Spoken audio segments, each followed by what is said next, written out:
NUP Extreme Media UJ. Subscribe for all updates. My learned friend who was cross-examining was only asking what the witness had done for Nigeria to receive the 10,000 shillings. So the fact of receipt of the 10,000 shillings was not reached. What the lawyer was trying to get around about was what was it for. I wrote this was towards the day of the election. The witness said, I have no relationship with Nigeria or Ben Mukasa, and there could never have been any other reason to give me the 10,000 apart from voting for the first respondent. Nigeria saw an affidavit in my own. I'm referring it without prejudice. Nigeria made only clear denials. Okay, I did not give that money.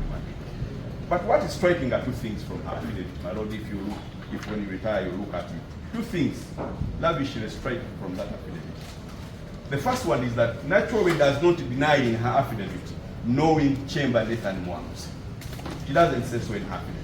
She only says, and I quote, that she does not know Chamber Nathan Mwanguzi pertaining to the issues of Kawempe North by-election. So she says, she doesn't say I don't know him. She says I don't know him with regard to issues of Kawempe North by-election.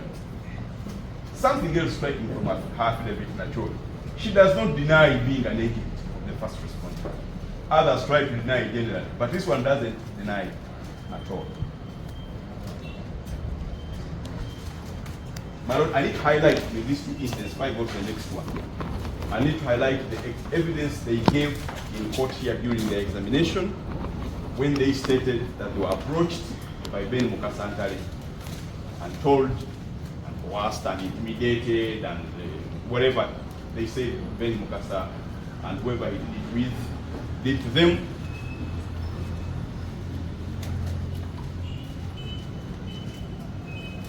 I must note that for these two incidents, that evidence that they gave here in the examination is critical, my lord.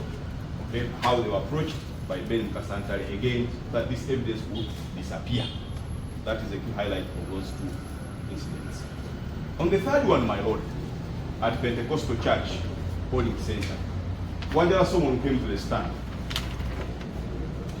Wanjala Solomon came to the stand and said, I saw Ben Mukasantale give money to voters who included Yofre Wamukubira.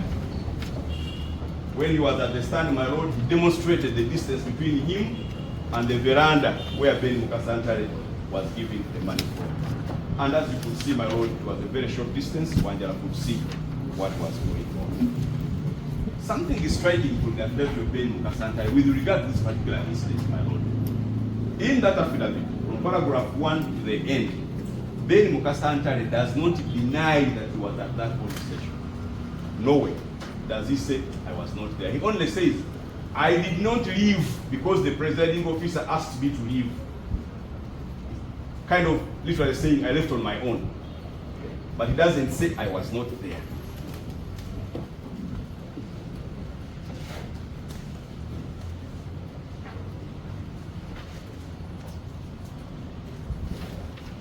Again, he says, he doesn't deny I wasn't there. He says, I am not aware of any complaint filed against me at this police station by Wanjala Solomon. That's what he says exactly, but he does not say that Wanjala Solomon, you are lying, I was not at that police station. He doesn't say that exactly. Now, with regard, my lord, to those three incidents, there's something I want to highlight. Maumbe, Chamber, and Wanjala. Let me highlight this, my lord, with regard to those three incidents. All these three incidents, my lord, took place in Uganda zone, LC1. The polling station of Clinton Junior, KI2M, and Pentecostal Church polling center are both within Uganda zone, LC1.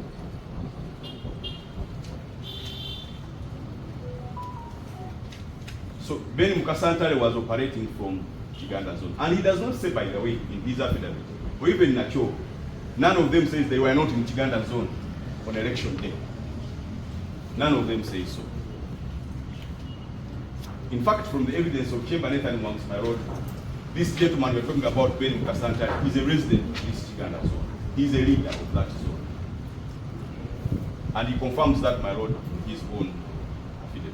So I thought I could highlight that bit, that this is all in Uganda zone.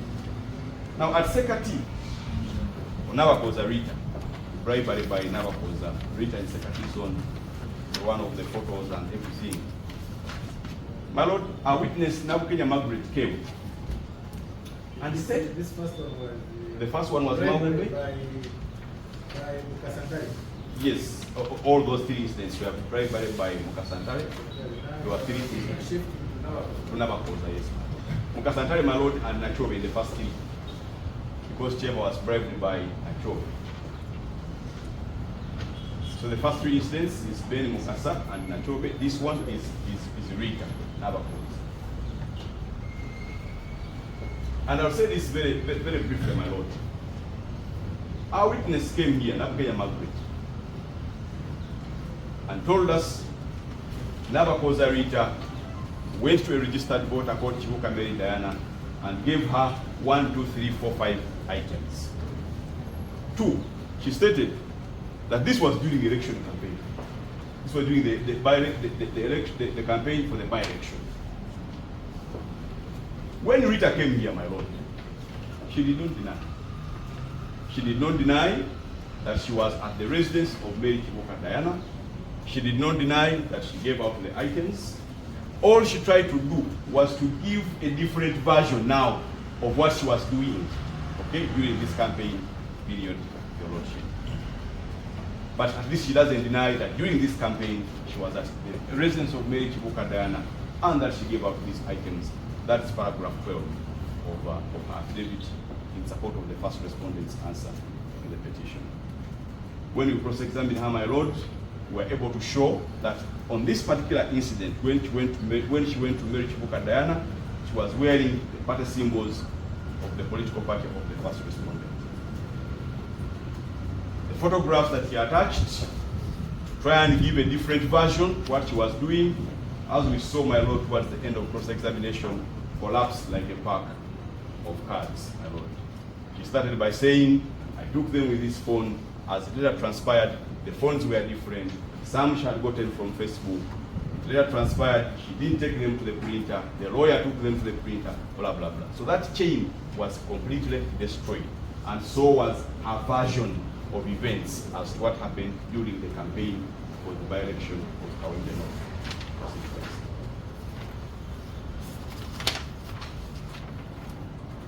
My Lord, also note, in all the incidents now, all of them, these people who are alleged to have committed the bribery, all of them are NUP leaders, National Unity Platform leaders. All of them. And they say so in the affidavits, my Lord. They are leaders and they are sponsored by the National Unity Platform. That is Rita, Nachobe, and Ben Itali.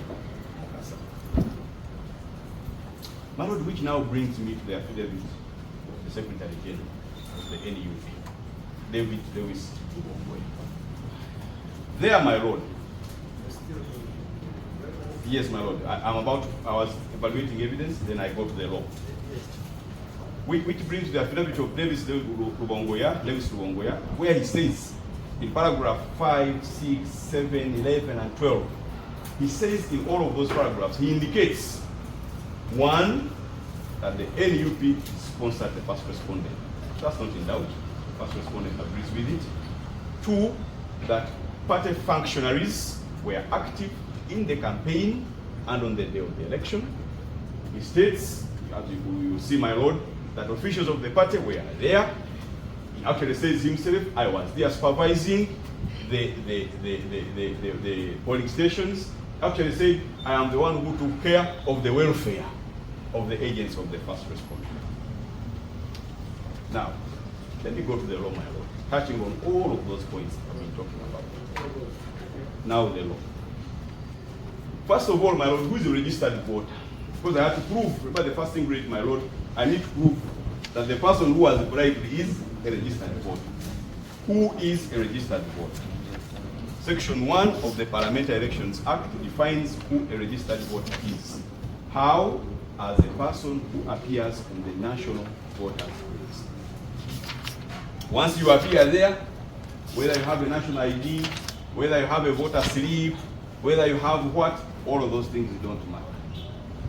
Their lordships in the Court of Appeal have twice told us that a registered voter is the one who appears in the National Voters Register. My Lord, for that position, I have the case of Gaddafi Nasu, which you have referred to earlier. My Lord, you revert to it at some point.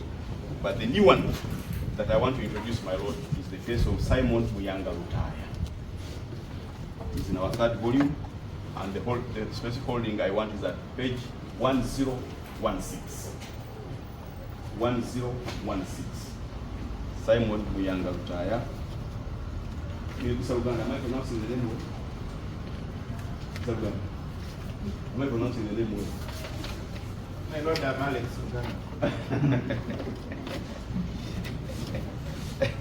Simon Muyanga Lutaya.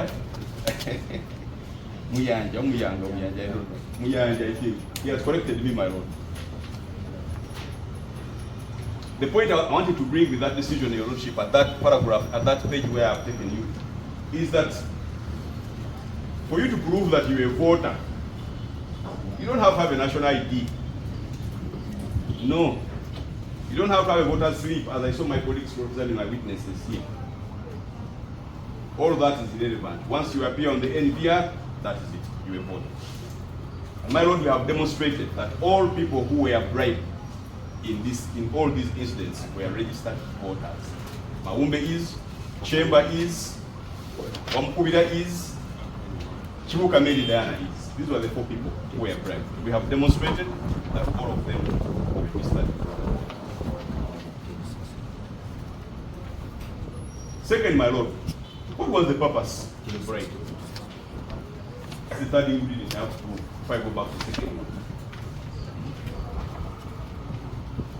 My Lord, who gives money to a registered voter on the day of the election for anything else other than to induce them to vote for the first respondent? These people came here.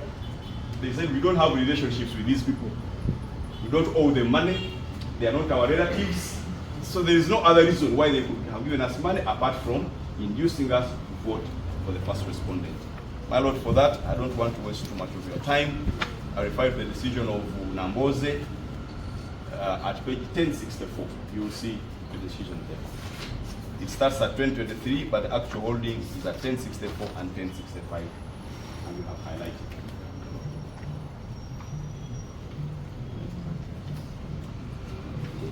And for now, on the part, my Lord, of what could have been the purpose.